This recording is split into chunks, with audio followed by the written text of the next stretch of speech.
Les discussions du soir. Les discussions du soir. Chaque lundi, Frédéric Worm se pose son regard de philosophe sur les grandes problématiques qui s'imposent à notre société.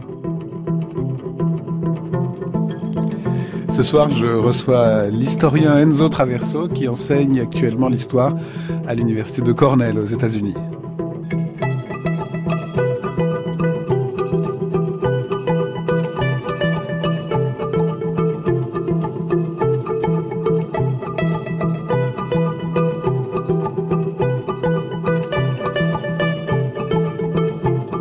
Bonsoir Enzo Traverso. Bonsoir. Merci beaucoup d'avoir accepté cette invitation à discuter. Comme je disais en vous présentant, vous êtes historien, vous avez publié successivement tout récemment 2 livres. Un livre intitulé Mélancolie de gauche, la force d'une tradition cachée, 19e, 21e siècle, et un livre d'entretien justement, intitulé les nouveaux visages du fascisme, le premier aux éditions de la Découverte, le deuxième aux éditions textuelles. Ce qui me frappe, c'est pour ça que j'ai souligné en lisant les titres cet aspect, c'est que dans le premier, il y a une parenthèse historique, disons, 19e, 21e siècle, vous recherchez les racines, suivre un parcours, disons, d'un même problème, d'une même question pendant 2 siècles. Le deuxième est un entretien plutôt sur le contemporain, tellement sur le contemporain que vous avez ajouté un entretien, si j'ai bien compris, pour tenir compte dans votre réflexion sur le fascisme de l'élection de Donald Trump aux États-Unis. Je voudrais commencer cette discussion justement par cet aspect, c'est-à-dire d'un côté l'historien et de l'autre côté le contemporain. Comment est-ce que vous appliquez votre réflexion historique au présent? Qu'est-ce que ça veut dire être dans l'histoire du présent, dans l'extrême contemporain, au point que un événement survient et bouscule votre réflexion et vous y répondez aussitôt? Oui. C'est une question incontournable et en même temps une question difficile parce que je pense que ce serait trop confortable de s'enfermer dans notre, pour utiliser l'image conventionnelle, dans une tour d'ivoire, dans nos laboratoires, dans nos bibliothèques, et nous consacrer au passé, avec l'illusion que ce passé n'aurait pas d'interférence, de connexion, ne viendrait pas troubler notre présent. Et je pense que ce serait une posture non seulement facile et illusoire, mais aussi un peu lâche.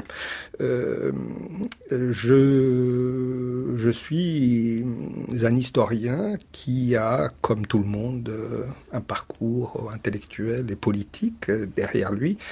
Et pour moi, l'étude de l'histoire n'a jamais été dissociée disons, pour utiliser des grands mots, un engagement.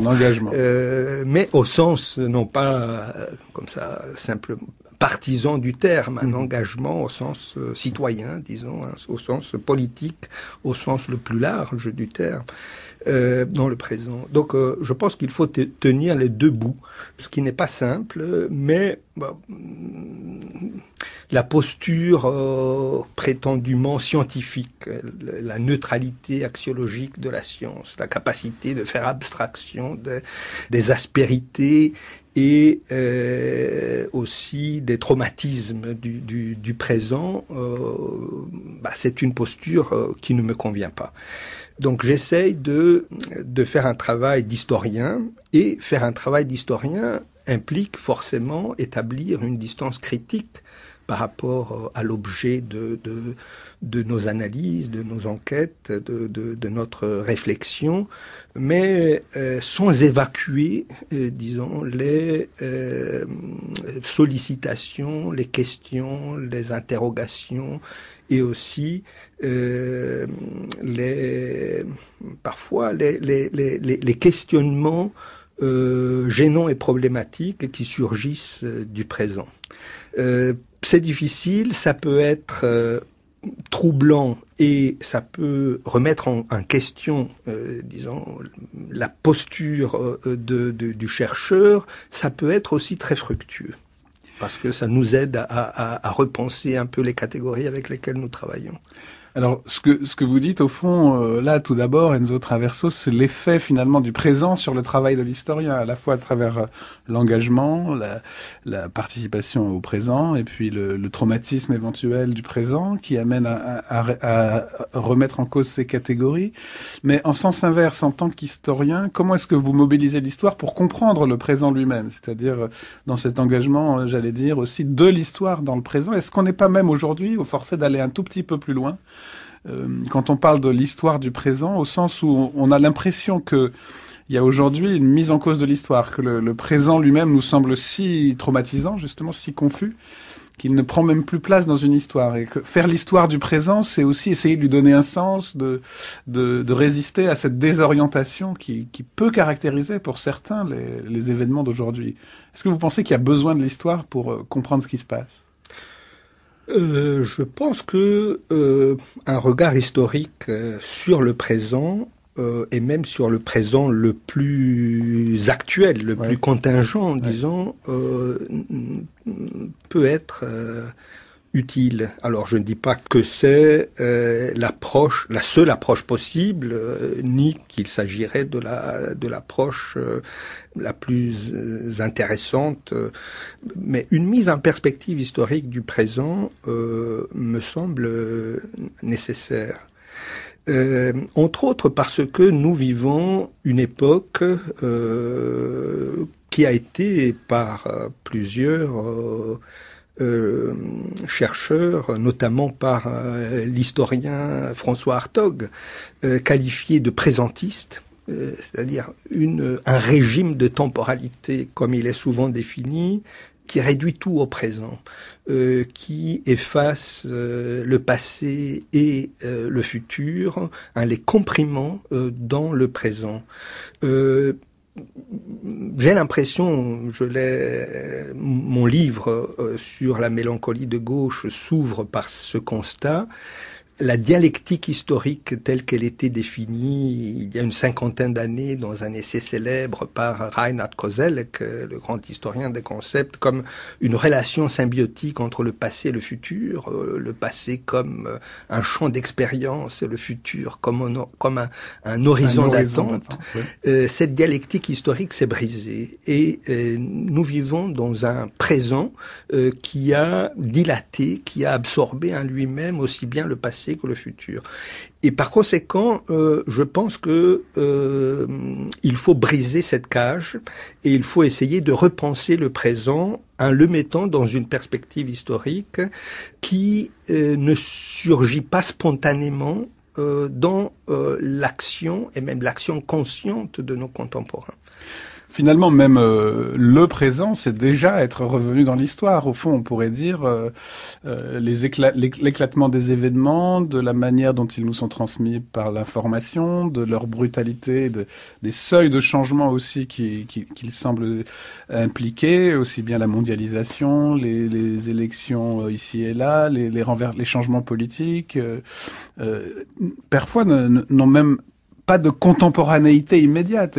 Ils sont tellement éclatés, en un sens, que même parler du présent est déjà un effort intellectuel, et peut-être déjà le travail de l'historien, c'est déjà de tisser les liens entre les événements qui permettent déjà de parler de présent, et puis aussi par différence avec un passé, et en effet pour restituer l'attente dans un avenir. Mais l'idée même de présent est fragilisée aujourd'hui. On peut même dire on est au-delà du présentisme que décrivait François Hartog.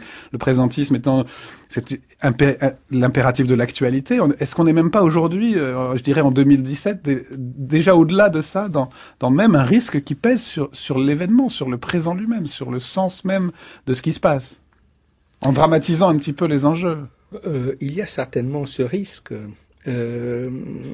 mais souvent, nous sommes obligés d'aborder cet ensemble de questions qui nous surgissent, qui parfois nous heurtent et qui surgissent d'une façon absolument inattendue ou brutale ou violente dans le présent. Nous sommes obligés de les approcher par le langage, et ce langage est hérité du passé.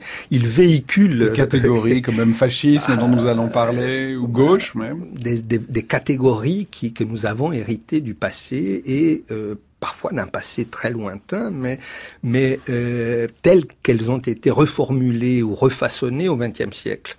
Et pourtant, nous sommes dans une autre configuration. Le XXIe siècle est autre chose que le XXe siècle. Nous sommes entrés dans l'année de l'anniversaire de la révolution d'octobre.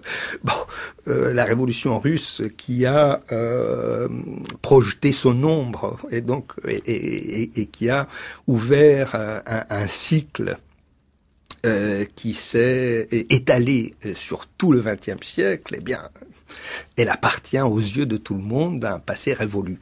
Nous sommes dans un autre contexte, dans une autre configuration. Ce n'est qu'un exemple, mais le fascisme, encore une fois, nous ne pouvons que nous servir de ces concepts hérités du passé pour appréhender quelque chose de nouveau. Le fait de passer par ce langage qui a une histoire, et qui n'est plus sans doute parfaitement adapté à la réalité de notre présent, nous aide quand même à nous questionne. Est-ce que parler de fascisme à propos de Daesh, par exemple, est-ce que parler de fascisme à propos du Front National ou à propos de Donald Trump aux États-Unis, est-ce que c'est pertinent ou pas? Et pourquoi il y a un grand débat dans tous les pays autour de la relation qui peut exister entre le fascisme et le terrorisme islamiste, entre le fascisme et les nouvelles droites xénophobes d'Europe occidentale, entre le fascisme et Donald Trump aux États-Unis. Donc ce questionnement est salutaire. On peut apporter des réponses différentes, évidemment. Oui, on va revenir sur le destin de ces catégories, la manière dont elles nous permettent de rétablir des différences historiques. Il y avait le fascisme italien, qui est le fascisme, j'allais dire, d'origine, estampillé de Mussolini. Et puis, qu'en est-il aujourd'hui quand cette catégorie est appliquée aux exemples que vous venez de prendre? Mais d'abord, pour revenir sur les événements que vous évoquiez, effectivement, la révolution russe, qui a atteint son centenaire en 2017, le fascisme ou le nazisme dans les années 20 et 30. Aujourd'hui, on a l'impression qu'ils sont finis d'un certain côté, qu'ils sont remis en jeu d'un autre côté par des événements si brutaux, et c'est la question à laquelle je voulais venir, des changements si brutaux que quand même ils nous forcent à penser historiquement. Le présentisme, c'était vrai aussi quand on avait l'impression qu'il ne se passait plus rien, des événements un peu dispersés, et vous décrivez très bien dans l'entretien que vous avez rajouté à votre volume, vous décrivez très bien le fait que si Hillary Clinton était passée, on aurait eu l'impression que rien ne changeait, que d'ailleurs c'était tellement évident qu'elle passerait qu'on n'attendait plus du tout un changement de cette taille. Est-ce qu'inversement, le tremblement de terre de l'élection de Trump, enfin ça peut-être c'est peut-être un peu rhétorique, mais disons le changement majeur qu'elle implique, ne nous force pas à revenir dans l'histoire. C'est un retour dans l'histoire, un peu comme d'autres avaient dit, la chute du mur de Berlin, ça n'est pas la fin de l'histoire, c'est la reprise de l'histoire. Et ça s'est vérifié. Est-ce que là, on n'est pas quand même revenu dans l'histoire, obligé de reprendre les catégories fascisme, et peut-être aussi révolution, peut-être que la révolution russe est terminée, mais que l'idée de révolution n'a pas tout à fait épuisé ses effets, trouver ce qui est encore vivant, ce qui n'est pas terminé, mais on est revenu dans l'histoire avec ces grandes discontinuités, ces ruptures. Oui, j'en suis convaincu, je suis d'accord avec vous sur ce point. Comment aborder la question? Révolution au XXIe siècle, je pense qu'il y aura des révolutions au XXIe siècle. On a pu parler de révolution arabe, déjà. Il y a eu déjà des révolutions dans le monde arabe qui ont fait naufrage, entre autres parce qu'il s'agissait de révolutions qui tâtonnaient, qui se cherchaient, qui ont pris une dynamique qui les qualifiait incontestablement comme des révolutions, mais il s'agissait de révolutions sans une mémoire historique. Vous croyez, Enzo Traverso, qu'elle n'avait aucune mémoire historique, que par exemple l'ombre de la Révolution française, de la Révolution islamique aussi pour certaines, de la Révolution qui abat le tyran, l'ombre de cet événement de longue portée, peut-être la Révolution française elle-même, donc? Oui, la Révolution française, sans doute, mais par le biais d'un court-circuit. un court-circuit du 19e et du 20e siècle. Et je ne pense pas que... En sautant de 1789 à voilà, 2011. Voilà. Parce que il s'agissait de révolution pour la liberté et la démocratie. Alors, de révolution au sens arendtienne du terme, si vous voulez, faisant référence à l'essai célèbre de Hannah Arendt sur la révolution. Mais il s'agissait de révolution qui ne se référait pas aux révolutions islamiques, à la révolution iranienne par exemple, parce que les forces motrices de ces révolutions n'étaient pas islamistes, et de révolutions qui ne pouvaient pas s'inscrire dans une continuité historique. De révolutions qui n'étaient pas des révolutions socialistes, n'étaient pas des révolutions communistes, qui n'étaient pas des révolutions qui s'inscrivaient dans la tradition du nationalisme arabe ou du panarabisme. C'était des révolutions qui s'inventaient. Est-ce que toutes les révolutions n'ont pas fait comme ça, Enzo Traverso? Est-ce que... Non, je pense que... Vous pensez qu'il y a des courants... Nous parlions tout à l'heure de la révolution d'octobre. Ouais. La révolution d'octobre, dès le départ, affichait sa propre généalogie.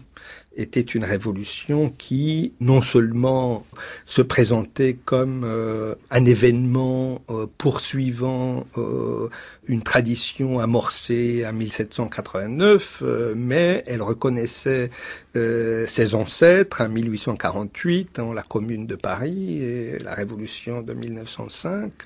Il y avait une conscience historique qui d'ailleurs posait beaucoup de problèmes parce que elle légitimait une vision téléologique de l'histoire qui était celle du socialisme et qui consistait à penser que l'histoire avait une direction et qu'on s'acheminait vers le futur. Donc c'était dans la conscience même des acteurs, avec peut-être un peu trop de force, même dans ce que vous semblez dire. En tout cas, c'était là. Alors qu'aujourd'hui, vous diriez que c'est nous qui parlons de révolution, c'est nous qui parlons de fascisme, c'est plutôt les commentateurs. Est-ce qu'il n'y a pas dans la conscience des acteurs quand même un sens historique qui est revenu, ne serait-ce que par la gravité des événements, des changements, des allers-retours, des discontinuités?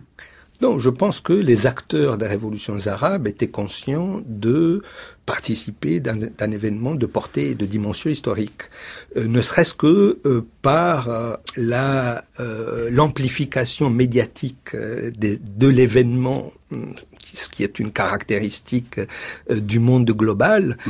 Ils savaient parfaitement que ce qui se passait place Tahrir au Caire était immédiatement répercuté aux États-Unis, en Europe, en Asie, et tout le monde était au courant de ce qui était en train de se passer. Mais je crois que cette conscience d'être les acteurs d'un événement historique ne remplace ni une mémoire, ni un projet, ni une capacité de se projeter dans l'avenir. Donc ça ne suffit pas pour vous pour parler d'histoire, il faut en outre donc cette projection dans l'avenir.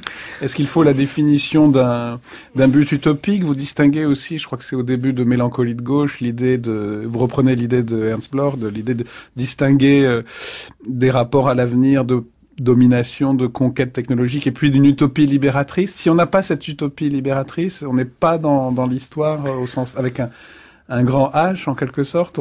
Il s'agissait de révolutions qui portaient un immense élan libérateur.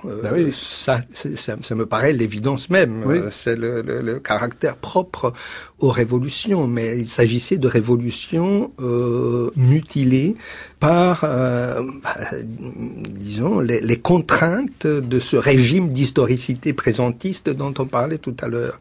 Donc, il ne s'agit pas de critiquer les acteurs de ces révolutions en pointant les limites de leur action et de donner des leçons de l'extérieur aux acteurs de ces révolutions. Il s'agit de dire le naufrage de ces révolutions est l'expression des contraintes et des limites de notre époque. Mais est-ce qu'on pourrait pas proposer une autre interprétation qui relierait aussi vos deux livres auxquels on viendra ensuite, l'idée que dans la conscience des révolutions, maintenant il y a aussi une conscience critique, une conscience des échecs des révolutions. passées, une conscience des dangers, y compris de la révolution soviétique ou de la révolution iranienne, des révolutions qui ont pu présenter un autre visage aussi, après coup. Et donc une conscience, je dirais, presque encore plus historique, reliant les deux types d'événements, reliant à la fois la libération, l'émancipation d'un côté, et d'autre côté le risque de la retombée, le risque du danger, une histoire un peu critique désormais, naviguant entre deux mémoires. Est-ce qu'on ne pourrait pas vous proposer cette interprétation, non pas d'un défaut de mémoire dans ces grands événements, mais au contraire d'un excès de mémoire, avec une surcharge de ce passif révolutionnaire, non seulement ce passé, mais ce passif, et du coup un horizon d'avenir qui comprend une dimension critique, mais est-ce qu'il n'est pas encore plus fort ?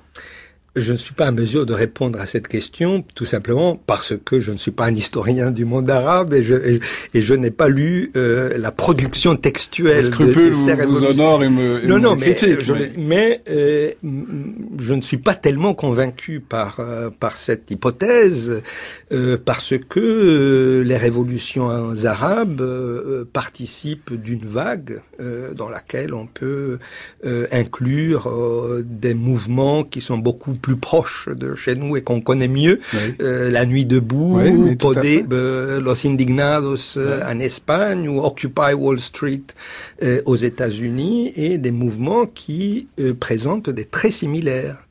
Je dirais une rupture historique qui s'est produite. Ces mouvements sont nés animés par des générations qui n'ont pas connu l'histoire du communisme du XXe siècle et qui ne sont pas non plus gravés du poids de la défaite des révolutions du XXe siècle, mais qui sont orphelines en quelque sorte, des mouvements qui sont incapables de s'inscrire dans une continuité historique. Et je dis dans mon livre, c'est la force de ces mouvements, parce que cela... c'est leur fraîcheur.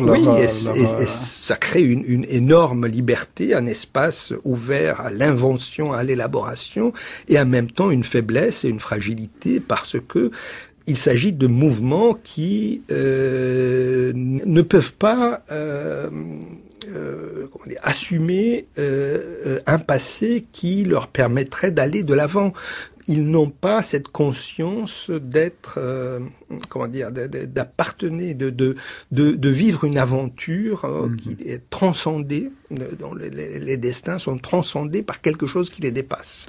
Et c'est la continuité historique. Alors, on reviendra à Enzo Traverso dans la suite de la discussion sur la manière dont la chute de certains horizons d'attente a permis des mouvements nouveaux, mais aussi a ouvert une sorte d'espace vide pour des régressions, pour le retour d'un certain fascisme, vous dites post-fascisme. Dans cette chute, il y a deux choses qui ont surgi.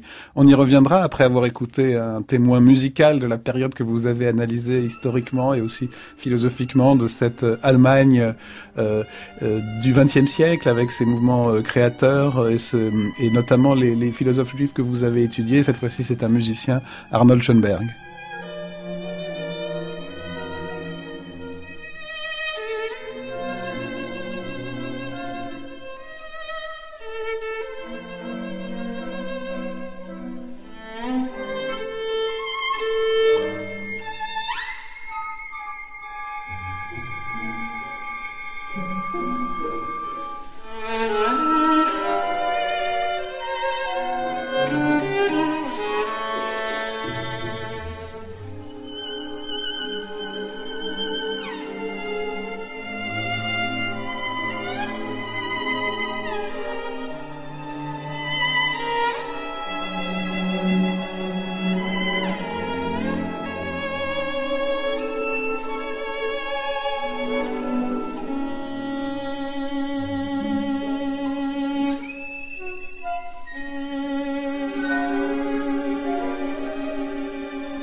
Enzo Traverso, nous allons reprendre cette discussion du soir concernant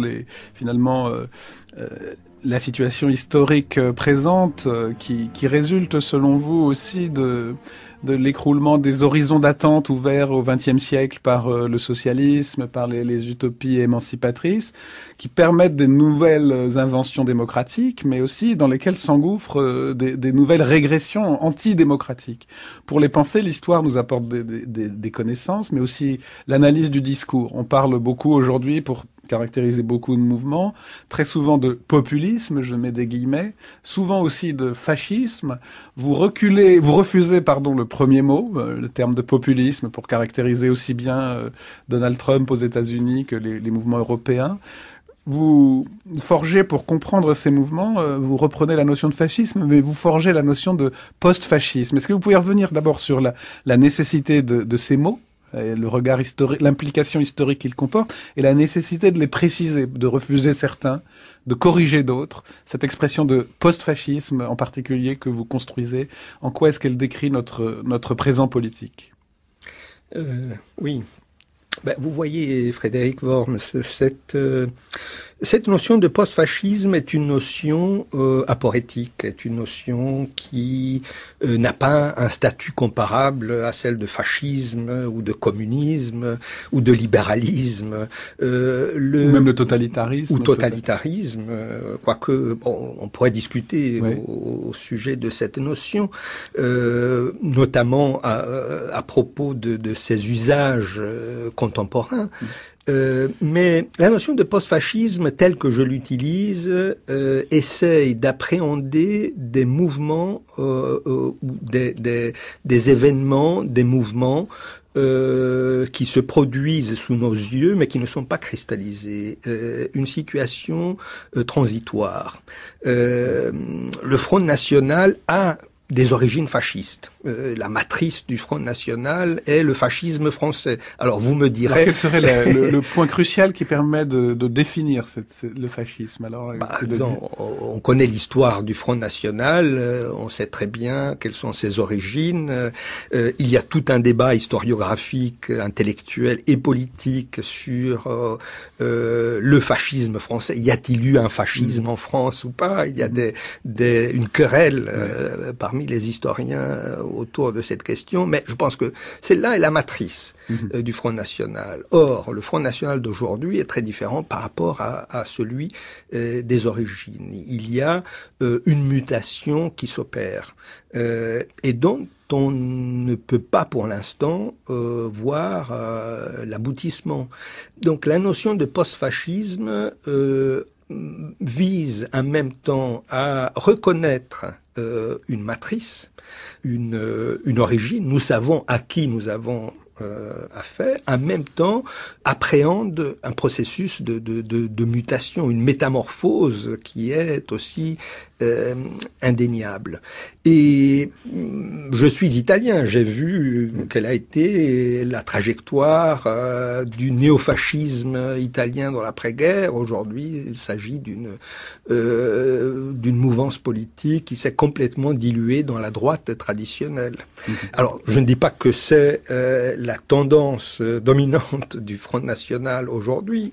Alors, le Front National participe d'une nébuleuse que j'appelle post-fasciste, qui est très hétérogène et composite, dans laquelle il y a des mouvements de nature différente. Si on va vers l'Europe centrale, les nouveaux pays de l'Union européenne, les mouvements post-fascistes présentent des caractères encore différents. Mais donc, la notion de post-fascisme vise à faire le lien entre le XXe siècle et le XXIe siècle. Alors, ça, c'est l'idée. Bon, alors, oui, pardon. Non, je ne veux pas du tout vous interrompre. C'est juste pour mieux comprendre, au fond, le point commun et la différence. Est-ce que vous diriez que le fascisme et le post-fascisme ont en commun quand même de critiquer, de subvertir la démocratie, fondamentalement, mais que le fascisme veut instituer un autre régime totalitaire ou non, si le mot est pas bon, et que le post-fascisme, lui, veut critiquer la démocratie en la subvertissant de l'intérieur, en paraissant s'y insinuer, en jouant avec ses codes, en étant dedans, en jouant le jeu électoral, est-ce que c'est ça la différence et le lien majeur? Est-ce que c'est autre chose? Ça, c'est une différence majeure. c'est une différence majeure, mais il faudrait, parallèlement aux mutations du fascisme, prendre en compte aussi les mutations de la démocratie elle-même. Tout à fait. C'est même fondamental. L'idéologie n'est plus la même, le contexte historique est très différent. Un des éléments constitutifs du fascisme historique a été l'anticommunisme, par exemple. Donc la fin de l'adversaire a forcément changé le combat. Forcément. Qui est l'adversaire maintenant? Alors, est-ce que c'est vraiment la démocratie En même temps, il y a aussi des éléments de continuité ou d'affinité. Je consacre toute une partie de ma réflexion à une comparaison entre l'antisémitisme typique des mouvements fascistes classiques, surtout la première moitié du XXe siècle, et l'islamophobie, qui est un peu le trait commun de toute cette mouvance post-fasciste et qui parfois établit des frontières assez poreuses avec la droite traditionnelle. Oui, effectivement, un autre point commun que vous suivez, il y a cette homologie de structure que vous décrivez entre antisémitisme et islamophobie, et finalement, un des points communs entre fascisme et post-fascisme, c'est pas seulement le rapport à la démocratie, c'est la construction d'un ennemi qui permet de faire ce que vous appelez aussi une politique de l'identité. Une politique de l'identité essentialisée qui, quand même, est aussi un des points communs de tous ces mouvements. Oui, je reprends. Et aujourd'hui, c'est contre l'islam. Je reprends cette notion qui me paraît fondamentale, qui a été élaborée par Shulamit Volkov, une historienne israélienne, qui disait l'antisémitisme était un code culturel qui permettait en Allemagne, pendant la deuxième moitié du XXe siècle, de définir négativement une identité allemande qui faisait défaut. Et donc, qu'est-ce que c'était qu'un Allemand? Comment définir l'Allemand? L'Allemand est le non-juif. Et du coup, le juif émancipé n'avait pas droit de citer au sein de la nation allemande défini un terme ethnique. D'essence, en termes essentialisés. Oui. Non seulement ethnico-raciaux, mais ethnico-culturels aussi. La religion jouait un rôle. Et aujourd'hui, il y a quelque chose de similaire. La campagne contre la terre, contre la ville, le sang contre le langage. Un ensemble de codes. Il me semble que aujourd'hui, la diabolisation de l'islam comme l'ennemi par excellence de l'Occident permet à l'époque de la globalisation de donner une définition essentialiste d'identité nationale qui sont brouillées, qui sont problématiques et qui sont confuses. Alors la comparaison entre l'islamophobie et l'antisémitisme ne va pas de soi à cause, entre autres, de la mémoire historique, parce que... Oui, on retrouve les forces, mais aussi les risques de la mémoire historique. Il faut cet usage critique que vous en faites. Quand on pense à l'antisémitisme, on pense immédiatement à Auschwitz, on pense à l'Holocauste. Mais en tant qu'historien, je me sens obligé de remettre en cause ce lieu commun qui voit une relation mécanique entre l'antisémitisme et l'extermination des Juifs. Une relation existe entre les deux, ce serait évidemment absurde de le nier, mais il y a toute une série de médiations qui vont de l'une à l'autre et qui font qu'il faudrait aussi penser l'histoire de l'antisémitisme sans la placer en permanence sous, pour parler avec Renzo De Feli, le cône d'ombre de l'Holocauste. Donc dire que un des piliers de la culture des nouvelles droites et de l'idéologie, de l'identité politique des nouvelles droites, c'est l'islamophobie, ne signifie pas dire qu'elles sont en train de préparer un génocide. Et donc il y a une différence qu'il faut bien garder à l'esprit. Mais aujourd'hui, j'ai l'impression que l'islamophobie joue un rôle comparable à celui de l'antisémitisme pour les nationalismes et les droites radicales dans un contexte qui n'était pas un contexte de guerre, un contexte de radicalisation exterminatrice des nationalismes. Et cela est une tendance générale qui va du Front National en France à Donald Trump. Quand on essaye d'analyser et de décrypter le discours politique de Donald Trump, qui n'est pas très sophistiqué par ailleurs, mais on retrouve toute une série de clichés qui historiquement appartiennent à cette tradition, cette sorte de phobie de la ville, l'intellectuel. Et il y a quelque chose qui inconsciemment sans doute participe de cette tradition. Oui, je suis très frappé par ce que vous venez de dire et par l'analogie et les différences très précises que vous faites entre antisémitisme et islamophobie. Un point qui me frappe, c'est qu'il y a plusieurs usages, évidemment, du fait que l'antisémitisme est conduit au génocide. Il y a des usages de toutes sortes, y compris contre-productifs, au sens où, comme vous le montrez très bien, cet usage de cette conséquence peut avoir eu un effet de déni des autres violations, de la colonisation, de l'esclavage, et au fond produire par réaction un nouvel antisémitisme de la part même de ceux qui font l'objet de l'islamophobie, oui. Donc dans une sorte de spirale infernale, oui. En quelque sorte. Mais c'est une régression voilà. Culturelle, politique et idéologique extraordinaire. Et très dangereuse et explosive, une sorte de guerre des victimes même du même phénomène sous ces deux formes, mais qui les victimes même s'affrontant pendant que leurs adversaires communs, leurs ennemis communs, au fond se transforment et j'allais presque dire se réjouissent en un sens de ce conflit entre eux.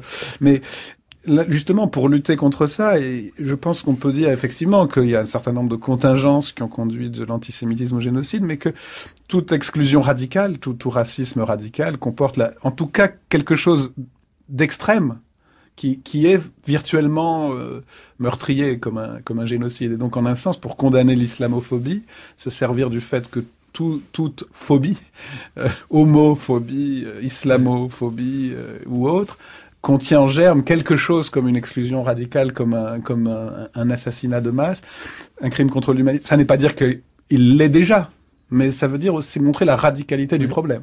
Les potentialités d'un rejet ou d'une... Mais en tant qu'historien, je pense qu'il est très important de faire ce que vous faites aussi, cette distinction, et au fond de ne pas montrer la fatalité de l'exécution du génocide, heureusement d'ailleurs, mais cette sorte de radicalité du phénomène dont se nourrissent les post-fascismes. Ce qui fait qu'on a peur du fascisme aujourd'hui, c'est que justement on connaît ses effets. On devrait être vacciné. Comment se fait-il que les vaccins ne fonctionnent plus, Enzo Traverso?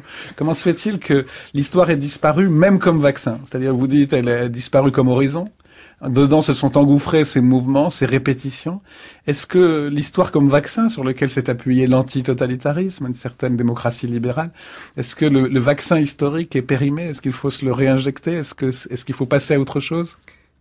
Frédéric Worms, vous posez la question fondamentale, est-ce qu'on peut définir l'histoire une magistravité? Une maîtresse de vie, est-ce qu'il y a des leçons de l'histoire? Oui, alors j'ai tendance à être plutôt pessimiste sur ce point. Parce que l'histoire est une histoire de répétition des erreurs du passé, parfois des crimes, et une répétition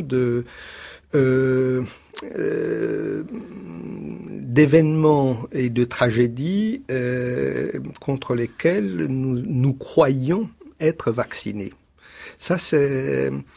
je viens d'un pays qui a été pendant un siècle un pays d'émigration et qui est devenu récemment, depuis quelques décennies, un pays d'immigration et qui a développé des courants xénophobes impressionnants et qui révèlent la fragilité, disons, d'une mémoire historique. Comment peut-on être xénophobe vis-à-vis des des réfugiés et des immigrés lorsque on ne peut pas faire l'arbre généalogique d'une famille italienne sans y trouver des migrants.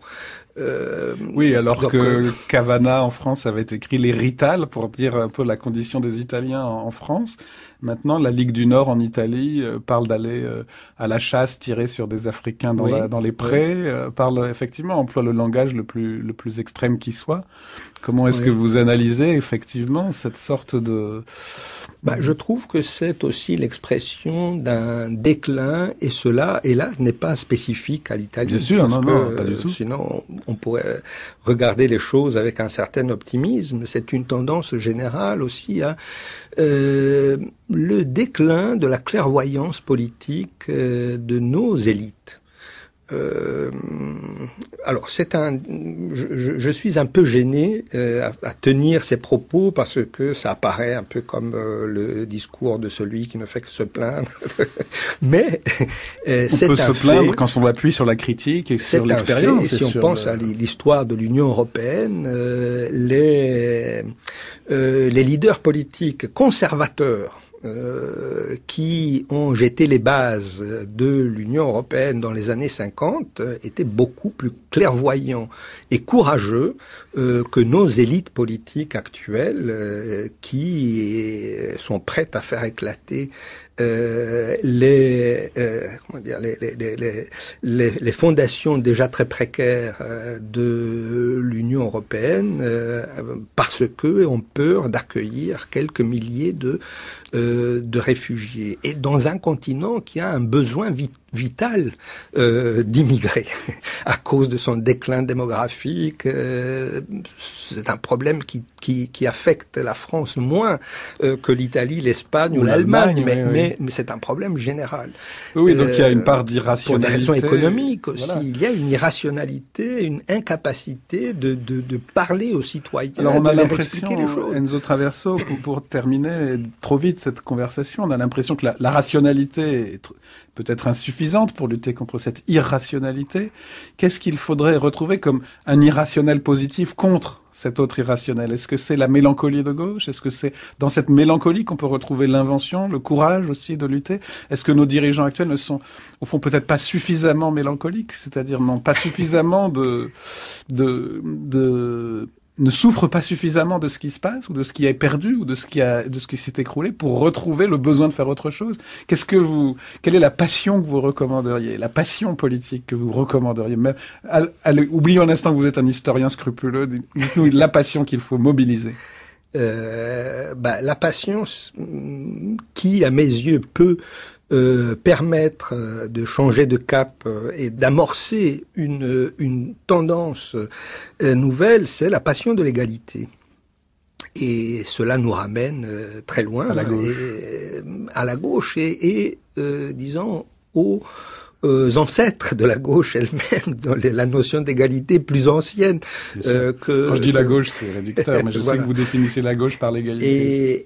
Et je pense que ce serait un bon point de départ. La mélancolie que je fais mienne n'est pas une mélancolie résignée, est une mélancolie qui n'est pas du tout incompatible avec les élans jubilatoires de l'émancipation, de l'action collective, de la participation à des projets collectifs. Parce que comprendre ce qu'on a perdu, c'est aussi chercher à le retrouver. Oui. Merci beaucoup Enzo Traverso, nous devons nous interrompre et nous reprendrons. Vous, Frédéric Worms.